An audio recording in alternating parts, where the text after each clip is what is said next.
Alors deuxième vidéo sur le logiciel Pro Tools. Désormais on va essayer de rentrer un peu plus en détail. Je vais essayer de vous décrire un peu toutes les options que vous allez retrouver sur la page principale. Et ensuite essayer de vous donner un maximum de raccourcis, histoire que vous soyez plus à l'aise. Pro Tools, c'est vraiment un logiciel qui est synonyme d'édition en fait, et le fait de connaître un maximum de raccourcis va vous faire gagner énormément de temps et va vous apporter vraiment ce côté professionnel. Alors la première chose qu'il va falloir que je vous explique, c'est la grille de Pro Tools. Vous voyez, vous pouvez cliquer directement sur grille. Ici, elle est réglée sur la croche, mais vous voyez que je peux changer cette valeur-là. Par exemple, me mettre sur les mesures. Vous voyez, 1, 2, 3, 4, 5, 6, 7, 8, 9.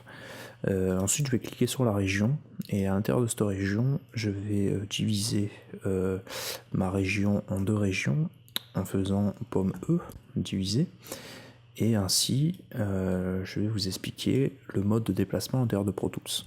Alors là vous avez 4 options, vous voyez que là je suis sur grid actuellement, ce qui signifie grille en anglais, bien que le logiciel soit passé entièrement en français. Certaines options restent toujours en anglais, peut-être par faute de traduction, c'est beaucoup plus simple comme ça, c'est des mots très courts qu'on retient facilement. Alors vous voyez que je peux déplacer mes régions uniquement sur la grille en question. Il y a une forme de magnétisme qui s'opère, qui fait que je ne peux pas en sortir. Si jamais je veux sortir de ce mode-là, pour passer en mode sleep, pour le mode sleep, c'est le mode hors grille en fait, le mode plutôt libre. Il va falloir que je clique sur la région et que je reste appuyé sur la touche pomme. Ainsi vous voyez que je peux me déplacer en dehors de la grille. Là, désormais il n'y a plus de problème. Si je relâche l'outil pomme, désormais je suis obligé de rester sur cette grille là. Alors ça c'était pour le mode grid. Vous aurez compris que sleep, il n'y a pas de problème, je peux me déplacer librement. Shuffle vous oblige en fait, vous voyez que je peux uniquement me recaler contre une région existante. Il n'y aura pas de jour, pas de silence entre deux régions. Donc voilà, je vais essayer de vous montrer ça une nouvelle fois. Vous voyez que si je me place ici, shuffle, voilà, je serai obligatoirement collé à la région précédente. Ensuite, vous avez le mode spot qui est assez peu utilisé, mais en fait qui vous permet de rentrer une valeur manuelle en fait pour vous recaler directement. Voilà, comme ceci. Ou bien, hop. Lorsque je veux me déplacer, il me fait directement apparaître mes réglages de valeur. Et là, je vais mettre, hop, 7e mesure. Voilà comment ça fonctionne. Je m'en sers assez peu pour vous dire la vérité. Par exemple, mesure 5 à la 9. Voilà. Et il me replace exactement de la 5 à la 9. Si je veux par exemple me mettre à partir de la 7, je vais faire comme ceci, donc 7 jusqu'à 11, voilà. Voilà comment ça se passe. Alors ça c'est peu utilisé, mais ça peut être intéressant lorsqu'on a du matériel comme Avid fabrique ce genre de contrôleur. Moi j'en possède deux, je me rappelle plus comment il s'appelle, j'ai un trou. Mais celui dont je vous parle, c'est le transport en fait, qui possède des petits potards en fait, comme un clavier en fait. Vous allez avoir des chiffres directement, ça vous permet de recaler. Voilà, ça c'est utilisé pour ce genre d'application. Ça vous permet de gagner beaucoup de temps en vous recalant à des endroits clés en fait dans la session. Puisque vous pouvez placer des marqueurs en fait dans Pro Tools dans la timeline. La timeline c'est ce qui est en haut là avec les marquages de mesures. Par exemple, vous pouvez définir que à la mesure 21 vous aurez un refrain et ainsi vous pouvez vous recaler directement. On va faire un petit essai, 21, voilà le refrain, hop, tac. Et en dézoomant, je m'aperçois qu'il a replacé directement cette zone-là sur mon refrain. Bon, je vais revenir en arrière, je vais revenir en mode green. Et je vais passer à la suite de mon argumentation. Alors ensuite, vous avez tous les outils qui sont liés au zoom, qui sont ici. Alors ici, 1, 2, 3, 4, 5, c'est des rappels de zoom que vous pouvez sauvegarder. En fait, par exemple, si je zoome très précisément et que je veux définir que ce zoom-là, ce sera le zoom de référence pour le 1, je reste appuyé sur commande, hop, et en cliquant sur 1, désormais, si je dézoome et que je rappuie sur 1, il va me remettre exactement le raccourci que j'ai enregistré. Voilà. Vous pouvez faire soit commande 1, soit par exemple si je veux sauvegarder ceci, je peux faire aussi rester appuyé. Je vais dézoomer, je recommence. Je reste appuyé et je fais enregistrer les pré-réglages du zoom. Voilà. Désormais, si je refais 1, il me remet le zoom en question qui a été sauvegardé. Donc ça, je pense que c'est clair pour vous. 1, 2, 3, 4, 5, vous pouvez sauvegarder 5 rappels de zoom et les configurer comme vous le souhaitez. Ici, c'est le zoom arrière-avant qui équivaut en fait au raccourci RT. Donc R, ça dézoome en arrière, donc c'est comme si je cliquais ici. Et le T, c'est comme si je cliquais sur la droite. Ensuite, ça c'est les zooms en fait de la forme d'onde audio. Voilà, donc je peux agrandir la visualisation de ma forme d'onde. Ici, la diminuer en cliquant en bas. Et ici, c'est la visualisation du MIDI. Donc ça fait des zooms horizontales. Sachant que si je veux avoir des zooms encore plus précis, par exemple, voilà, en dézoomant, je peux appuyer sur E directement. Voilà, donc ça va me permettre de faire apparaître la région en question. Par exemple, si je prends une petite région comme ceci, hop, je clique dessus, je reste appuyé sur E et ça va me permettre de faire apparaître cette région vraiment dans la taille de mon écran, quoi. Ça va me permettre de la voir entière. Donc c'est un zoom horizontal et si vous voulez aussi un zoom vertical, vous savez que vous pouvez tirer comme ça votre piste en question, ou bien directement aller sur les réglages en cliquant en haut à gauche là sur le petit triangle et par exemple vous mettre en extrême ou autre. Donc voilà. Le raccourci E, ça équivaut à cliquer sur cette icône là qui porte le nom de changement de zoom. Voilà, c'est écrit dessus. Voilà, je ferme la parenthèse, donc ça va clôturer un peu la visualisation des zooms qui sont ici. Sachez que vous pouvez zoomer également en cliquant grâce à l'outil Loops. En cliquant une fois sur la souris gauche, on peut zoomer, et en restant appuyé sur Alt, la touche Option, sur Macintosh, et en cliquant, vous pouvez dézoomer. Donc ça, c'est si vous souhaitez avoir quelque chose de plus précis. Voilà, sinon vous avez le zoom single qui vous permet en fait de zoomer une seule fois. Vous cliquez une seule fois et désormais l'outil zoom a été retiré. Voilà. Donc c'est bien de savoir les deux utilisations. Ensuite, ça va vous permettre, en cliquant en haut, c'est le Smart Tool en fait qui va vous permettre d'avoir les 3 réglages directement en fonction des endroits où vous allez aller. C'est-à-dire que ici, ça va être le trim, c'est-à-dire vous allez pouvoir raccourcir une région par exemple. Voilà, à gauche, vous allez raccourcir en fait le début de la région en question. Voilà, mais si vous avez le Smart Tool et que vous vous placez à droite, votre outil trim va apparaître également à droite ou à gauche pour le début ou la fin. Ceci ensuite c'est ça va être votre sélection. Voilà, donc c'est votre outil le plus classique qui va vous permettre en fait vous voyez, de sélectionner, de drop and droguer, enfin d'envoyer le lasso pour avoir une sélection en question. Mais vous voyez que vous ne pouvez pas recliquer pour redéplacer après votre région, la région qui a été sélectionnée, donc c'est pas très pratique. Pour ça, il faudrait aller ici sur la main et attraper votre région pour la déplacer. Voilà, donc ça c'est utile d'avoir le Smart Tool, parce que le Smart Tool vous permet d'avoir les 3 réglages en même temps, c'est-à-dire que si vous êtes vers le milieu, vous voyez ici vous avez la sélection au milieu, Si vous descendez un peu plus bas, vous avez la main.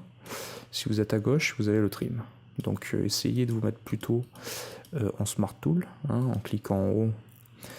Et ainsi, vous pourrez utiliser les 3 options assez facilement. Alors les raccourcis pour le trim, c'est F6. Les raccourcis pour la sélection, qui est l'outil pointeur, ça va être F7. Et le grab, c'est-à-dire la main, ça va être F8. Voilà. Ensuite, vous avez l'outil Scrub, en fait, qui va vous permettre, un peu comme une platine, de décompter précisément à l'endroit où vous sélectionnez.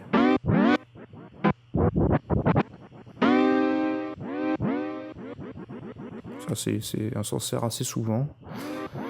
Le raccourci c'est F9, pardon. Ça vous permet une lecture en temps réel. Donc ça c'est assez utile. Lorsqu'on fait l'édition, voilà, on va voir ce qui se passe par exemple ici. Si le bruit ne nous intéresse pas, dans ce cas-là, on peut soit utiliser le trim donc pour réduire la zone en question. Et pareil pour le trim, vous voyez que tout ce que je fais dans Pro Tools reste avec le système de déplacement. C'est-à-dire que là, je suis avec mon trim, vu que je suis en grid, je peux uniquement me recaler grâce au magnétisme à ma valeur qui a été définie. Voilà, sinon il va falloir que je me place à droite et que j'appuie sur commande pour pouvoir faire un trim un peu plus précis. Voilà, donc ça c'est très très bon à savoir. C'est très très utile. Voilà. Ensuite, vous avez l'outil crayon, en fait, qui va vous permettre de dessiner soit des automations, soit des notes à la volée. Ça va dépendre de l'usage que vous allez en avoir. Sachez que voilà, si vous restez appuyé sur l'outil crayon avec Alt, option, l'outil crayon va se transformer en gomme, en fait. Donc ça, c'est assez utile de savoir tout ceci. Pareil, si je joue sur une note et que je reste appuyé sur commande, dans ce cas-là, il apparaît comme un trim mais horizontal qui va me permettre d'abaisser ou d'augmenter la vélocité de la note. Vous voyez qu'il apparaît une valeur à 85, 90, 91 qui va me permettre de modifier tout ceci. Voilà donc pour tous les outils qui sont ici. Donc ensuite je vais passer directement à ces outils qui sont là. Donc je vous avais déjà expliqué que ça c'est le changement de zoom, voilà, pour visualiser au maximum. Ensuite, l'outil tabulation vers transitoire, c'est quelque chose qui est assez utile aussi. Lorsque l'on pointe quelque part, par exemple, en appuyant sur la touche tabulation, je vais pouvoir... Alors, je ne sais pas si on me voit très très bien, très distinctement. Je ne l'ai pas enclenché, donc ça ne peut pas fonctionner. Mais vous voyez, je vais zoomer pour qu'on y voie un peu plus clair. Vous voyez que en enclenchant justement cette option, vous allez pouvoir switcher d'un transient à un autre. Donc ça c'est vraiment très utile. Voilà, donc vous remarquez qu'en zoomant au maximum, on est vraiment sur le début du transient. Ça fonctionne très très bien. Donc lorsque je clique, voilà, tabulation, je passe de l'un à l'autre. Si je fais Alt et tabulation, je reviens au transient précédent. Et voilà. Petite erreur de manipulation. Ceci me permettra de vous rajouter que si vous avez des problèmes de raccourcis, parce que moi je vous donne que les raccourcis de Macintosh, si vous voulez ceux du PC, vous pouvez aller dans Aide à l'intérieur de Pro Tools et cliquer sur raccourci Pro Tools. Moi ça fonctionne pas, je ne sais pas pourquoi, donc moi je vous avais ouvert la page que vous pouvez trouver assez facilement à l'intérieur de Google en tapant Pro Tools Shortcuts pour raccourci, et donc Macintosh, Windows, voilà, sous format PDF. Donc si vous voulez un peu approfondir la chose, vous avez tous les raccourcis qui sont répercutés à l'intérieur de ce PDF qui fait 31 pages. Voilà, donc c'est assez complet. Alors je vais vous fermer tout ça. Et nous allons passer à l'outil suivant, qui est l'outil, alors je reste appuyé, édition MIDI en miroir. Vous voyez, ça c'est tabulation vers transitoire. Ça c'est édition MIDI en miroir, c'est-à-dire que si je me lance dans de l'édition MIDI, par exemple je vais repasser en mode bloc. Alors quelque chose que je vous ai pas dit également, c'est que vous allez pouvoir, lorsque vous faites du MIDI, vous voyez tout ça c'est des notes MIDI, ce n'est pas de l'audio, vous allez pouvoir cliquer sur la touche contrôle sur Macintosh, je pense que c'est Alt sur PC, et en faisant donc CTRL plus égal, vous allez directement aller à l'édition piano roll de votre MIDI, du MIDI, de vos notes MIDI, donc ça c'est assez intéressant. Et également, ça c'est peu de gens le savent, mais je pense que depuis la version 10, en cliquant donc sur les deux doubles croches qui sont là, vous avez un outil score qui apparaît, donc qui est l'outil de partition. Donc ça c'est toujours bon à savoir. J'essaie de faire un tutoriel également pour que vous ayez quelques notions rythmiques et vraiment de petits tutos de solfège, hein, c'est toujours bon à voir. Voilà, donc ensuite, alors je reviens à mes moutons. Donc voilà, tout ceci pour vous dire que si je me mets ici en clip dans l'édition MIDI et que je duplique ceci, voilà, sachez que en ayant maintenu cet outil édition miroir, si je le duplique encore une fois, donc là on a deux régions MIDI distinctes, et qu'est-ce qu'on voit en cliquant? Hop, je vais revenir ici, et je vais vous réduire tout ceci pour que vous puissiez visualiser.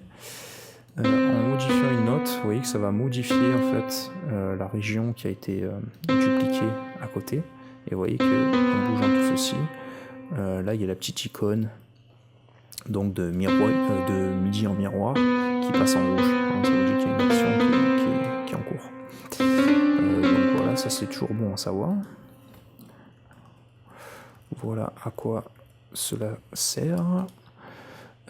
Ensuite, qu'est-ce que nous avons là? Alors ça, c'est lié les sélections d'édition et de timeline. C'est-à-dire que lorsque je clique par exemple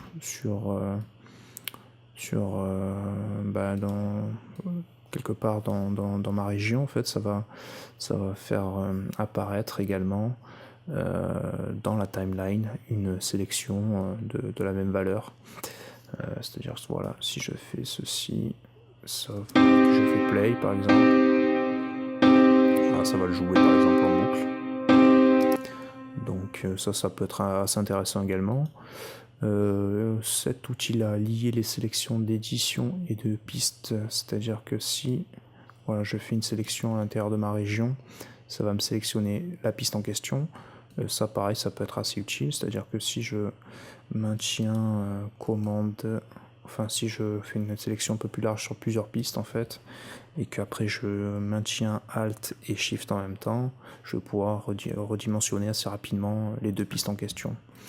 Donc ça peut être assez intéressant, vous voyez sur les trois pistes, voilà comment on peut procéder. Donc c'est assez intéressant aussi, ça je le maintiens assez souvent. Et ensuite, qu'est-ce que nous avons? L'insertion suit la lecture. Alors ça aussi, ça c'est utile. C'est-à-dire que voilà, là, j'avais fait une sélection qui était présente ici. Et lorsque j'arrête de faire lecture, mon curseur de lecture revient toujours sur la mesure 6 parce que c'est ça qui a été défini. Si j'enclenche l'option ici, bah, la lecture va continuer chaque fois que j'arrête.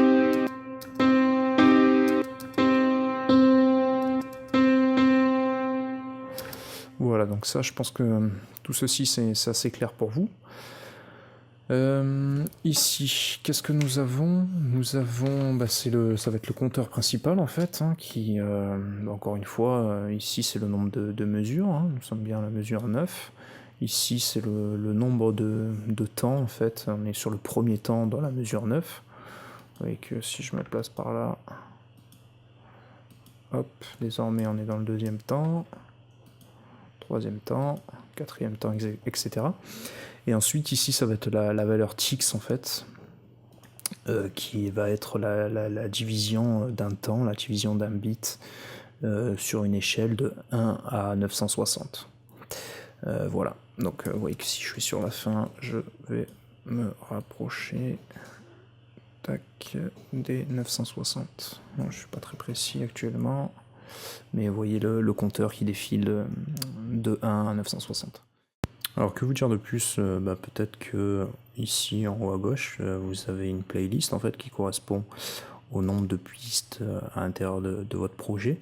Vous voyez que je peux très bien masquer toutes mes pistes comme ceci. Voilà, ça c'est assez intéressant en fait, c'est-à-dire que si par exemple je duplique cette piste là et que par exemple je décidais qu'elle me servait plus à rien, je peux soit la masquer là directement, la faire apparaître grâce à ma playlist, ou bien je pourrais très bien la masquer et la désactiver, hop, comme ceci, et une fois que je la ferai apparaître, bon, elle serait toujours désactivée, puisque ici elle est grisée, vous voyez. Donc pour la faire réapparaître, il faudrait que je fasse un clic droit dessus et l'activer. Donc ça c'est intéressant, moi je m'en sers beaucoup lorsque je fais du mixage, c'est-à-dire je repasse toutes mes pistes dans mon matériel analogique, et ainsi je conserve toujours les pistes d'origine, je garde celles qui ont été mixées, mais je garde celles d'origine que je mets de côté en masquant et en désactivant. Voilà, donc je sais que si j'ai besoin, je peux les faire apparaître. Donc ça c'est assez intéressant dans Pro Tools. Rien n'est destructif, tout peut rester sous la main, aussi bien dans la playlist que dans le chutier, là, on appelle ça l'ensemble des clips qui est là, c'est le chutier qui apparaît. Donc on peut très bien renommer les pistes du chutier en question. Voilà, ça pose pas de problème. Je pourrais aussi double-cliquer sur une piste en question pour la renommer, hein. Donc appeler ça région 2 par exemple. Voilà, donc ça c'est pratique aussi. Et je pourrais très bien effacer tous les clips en question, en fait, tout ce qui est dans le chutier, mais vous voyez, Pro Tools considère que c'est une étape assez périlleuse, assez importante, hein. C'est pas à le faire, c'est pas à faire à la légère en fait, hein. Donc il vous demande de confirmer, est-ce que vous êtes sûr d'effacer tout ça, parce que ça sera fait définitivement en fait. Bon, moi je vais annuler parce que je ne souhaite pas effacer tout ça, j'ai pas d'intérêt à effacer toutes les pistes qui ont été archivées dans le chutier. Et puis également, ce qui est assez intéressant, lorsqu'on fait de l'enregistrement, vous voyez qu'ici on peut faire apparaître la taille de la piste, la taille verticale, et en zoomant suffisamment, vous voyez, il apparaît ici le style en fait d'affichage de la piste, c'est-à-dire soit sous forme de bloc, et je vais le faire avec l'audio, ça sera visuellement plus intéressant. Bloc là, donc il n'y a plus rien qui apparaît. L'outil playlist, je vais vous montrer de quoi il s'agit. L'outil forme d'onde, ici le volume, hein, qui fait apparaître la ligne d'automation, hein, si je peux modifier en temps réel en faisant apparaître par exemple le crayon, hein. Je pourrais faire d'autres points d'automation pour le volume, ouais, comme ceci.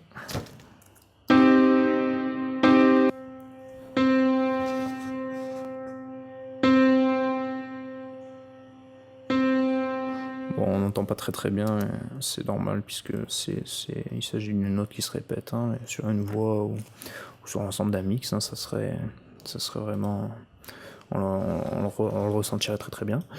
Les zones mute, alors on pourrait choisir de muter certains passages, hein. Vous voyez, avec l'outil crayon, je peux faire des trucs très intéressants. Voilà, je vais revenir en arrière, donc là, ça va muter à certains endroits la note en question, hein, carrément. Donc ça pourrait être intéressant. Ceci, voilà, je peux faire un clic droit ou cliquer tout en bas là sur l'outil crayon pour faire apparaître d'autres formes, c'est-à-dire que là c'est l'outil main levée qui me permet de faire des trucs très très précis, vous voyez, comme ceci. Mais par exemple, je pourrais utiliser d'autres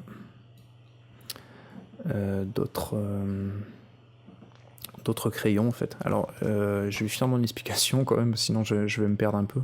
Je voulais vous parler de l'outil playlist en fait, qui est assez utile. Là je vais sortir du crayon, revenir en Smart Tool.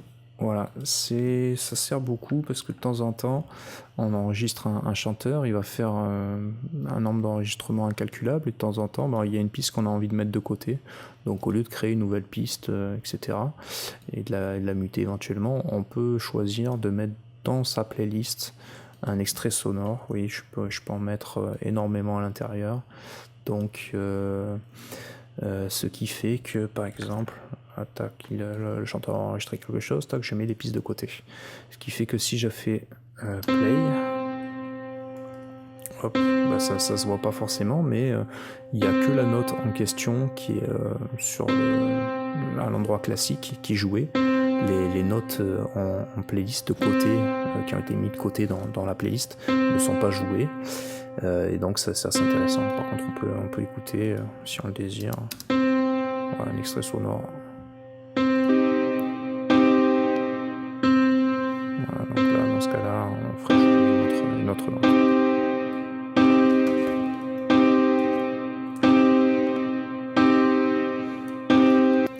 Voilà, donc le côté playlist est assez, c'est assez efficace, c'est assez simple, c'est bien pensé. Et vous pouvez renommer par exemple, vous appelez ça un peu comme vous voulez. Voilà, s'il y a une prestation que vous avez bien aimée, sachez que vous pouvez la mettre de côté, voilà, et appeler ça comme ça. Écoute, note 2, etc. Là il s'agit de la même région que j'ai dupliquée en fait, donc c'est pour ça qu'elle porte le même nom, mais bon, normalement vous pouvez mettre plusieurs extraits sonores qui vont être très très différents. Alors je retourne donc à ma forme d'onde classique. En sortant de playlist en fait et en mettant forme d'onde, hein, c'est le truc d'origine, et je vais retourner à mon outil crayon, voilà, à l'intérieur de ma piste instrument, qui cette fois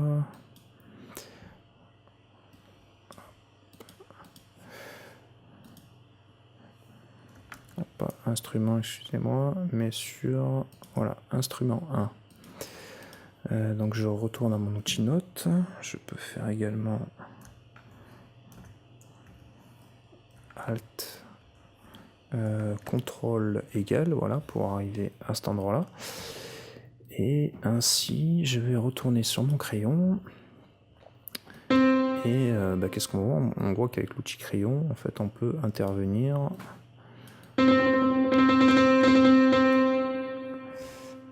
sur ma courbe d'automation, par exemple sur le volume MIDI. Vous voyez, voilà, c'est ça que je voulais vous expliquer.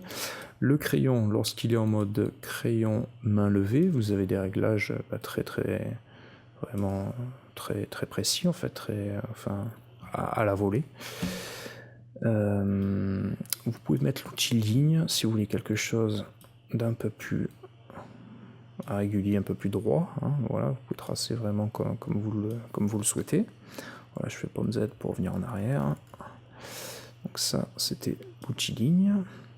Et vous pouvez faire également des notes à la volée, comme ceci.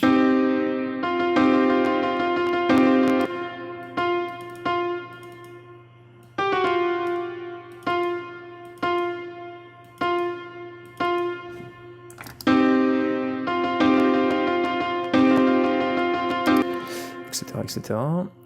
Vous pouvez mettre le mode triangle aussi, qui va faire également apparaître des notes, mais vous voyez que ça va faire apparaître une vélocité en fait sous forme d'un triangle, hein. Je peux intervenir ici comme ceci aussi, voilà, ça va jouer là-dessus.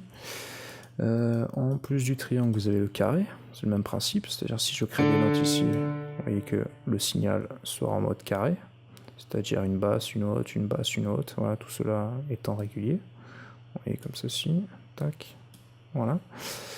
Vous avez également le mode aléatoire. Bon, on n'a pas besoin de vous expliquer de quoi il s'agit. Vous voyez que la courbe de vélocité a été faite de manière aléatoire. Alors pour fermer la parenthèse du MIDI, sachez que si par exemple je veux créer une note, voilà, si je reste appuyé sur Alt, donc ça fait apparaître un petit plus qui me permet de créer une nouvelle note. Hein, que si jamais j'attrape plusieurs notes, et ben, toutes les réglages qui vont s'appliquer à une note vont s'appliquer aux autres notes qui sont sélectionnées également. Je vous avais dit aussi le mode commande qui permet de jouer sur la vélocité de manière beaucoup plus précise. Voilà, je vais copier ça ailleurs et effacer ceci. Je vais raccourcir pour être un peu maniaque, mais ça n'a pas vraiment d'importance. Vous avez également le mode snap en fait. Par exemple, si je mets la lecture à la 3e mesure et que je sélectionne ces notes en restant appuyé sur CTRL, donc CTRL sur Macintosh, ça va avoir pour effet en fait d'envoyer directement, vous voyez, tac.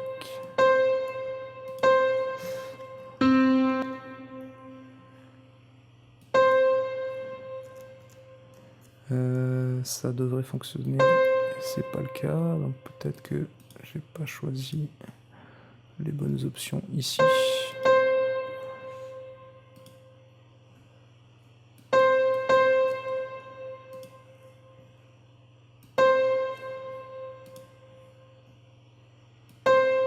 Voilà, oui. Il faut aller sélectionner l'outil, l'option liée sélection, comme ceci. Voilà, vous voyez qu'en cliquant dessus, il apparaît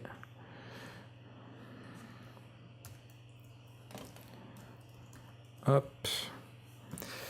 En faisant CTRL, il apparaît une petite icône là pour envoyer en fait la note sur la sélection de lecture en question. Et je remarque que si je reste appuyé sur CTRL plus commande en même temps, ça renvoie en fait en arrière. Voilà. Donc ça, essayez de manipuler pour voir vraiment de quoi il s'agit. Que vous dire de plus? On va sortir de l'édition MIDI et retourner un peu dans la manipulation audio. Sachez que si jamais je fais apparaître plusieurs régions comme ceci, commande D, dupliquer. Voilà, si je me positionne au milieu avec l'outil sélection, si j'appuie une fois, ça aura pour effet de placer la lecture à cet endroit-là. Si j'appuie 2 fois, ça va me permettre de sélectionner toute la région en question. Et si j'appuie 3 fois, ça va me permettre de sélectionner toutes les régions placées sur la piste. Donc ça, c'est déjà une première chose. Ensuite, sachez qu'en utilisant la main objet, par exemple, si vous faites une sélection comme ceci, sachez que voilà, vous allez pouvoir sélectionner en fait toutes vos régions sans sélectionner également le vide qui est autour. Je vais vous montrer tout ça plus précisément, c'est-à-dire que je vais sélectionner uniquement mes notes. Voilà. Et si je fais une sélection comme ceci et que je clique 2 fois sur l'outil main objet, est-ce qu'il est sélectionné là? Non, là il est. Voilà, ça va me permettre de sélectionner uniquement ces parties-là. Hein.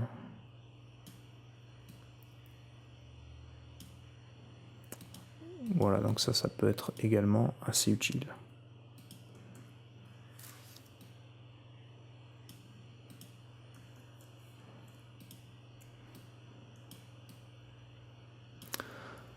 Voilà, ensuite, que vous dire de plus? Je vais revenir au tout début, sélectionner mon Smart Tool.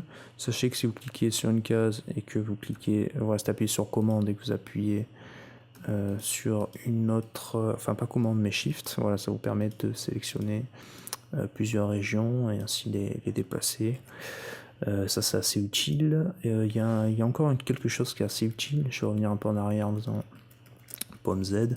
Ce qui est assez utile, c'est d'utiliser le trim en fait de manière vraiment intuitive en cliquant sur le raccourci QS. Donc vous voyez S pour la fin du trim, Q pour le début du trim. Voilà, donc par exemple si je veux garder uniquement cette petite partie, bah, je vais cliquer ici, appuyer sur Q, cliquer ici, appuyer sur S et ça y est, j'ai ma petite forme d'onde que je désirais conserver. Il y a une deuxième chose qui est assez utile dans ces cas-là, c'est que par exemple si je veux sélectionner cette partie et cette partie, vous pouvez utiliser les touches P et M. M vous permet sur une certaine sélection en fait, de durée, par exemple ici je veux que la mesure de 4 à 5, et ben je peux me déplacer de la mesure 4 à 5. Donc ça c'est assez utile hein, quand on fait une sélection, par exemple quand on veut c'est beaucoup utile sur les éditions quand on fait de l'audio en fait, hein, sur les enregistrements, on se sert beaucoup de ça pour garder justement une timeline bien précise, hein. C'est-à-dire que là, si je voulais quelque chose de très précis, ben, je ferais PMD et je pourrais garder la même sélection. Voilà, je suis pas en mode sleep, mais voilà, si je voulais conserver que ceci, voilà, je pourrais vraiment manipuler toutes mes options comme ça, c'est-à-dire que par exemple à la volée, je pourrais sélectionner ceci, faire pomme E pour garder que ceci, cette zone là, et je pourrais faire pomme E ici également, effacer ceci, attraper ma région d'en bas, faire pomme C pour le copier, faire M pour coller, enfin pour descendre en bas sur à la même durée, la même valeur de timeline, et faire pomme V pour effacer, enfin pour coller donc mon échantillon, revenir sur P, et effacer ceci. Donc voilà, hein, vous l'aurez compris, on peut aller assez vite comme cela. Donc ça c'est utile, et par exemple si je veux sélectionner cette partie et celle d'en bas, j'appuie ici, je fais Shift, j'appuie sur M pour faire, tout en restant appuyé sur Shift, ce qui aura pour objet de sélectionner les deux régions en question. Je peux faire pomme C par exemple. Pomme C, non, il veut pas parce que ça va être un autre raccourci pour lui. Voilà, pomme C comme ceci. Et par exemple, aller encore plus bas et les coller. Enfin bon, là je pourrais pas le coller sur du MIDI, mais par exemple, je pourrais faire apparaître ma piste qui a été supprimée, enfin qui a été masquée dans la playlist, et ensuite la coller comme ceci à cet endroit-là. Voilà, je pense qu'on a fait un peu le tour de pas mal de raccourcis. N'hésitez pas, si vous avez des questions, j'essaierai de vous répondre assez rapidement. À bientôt.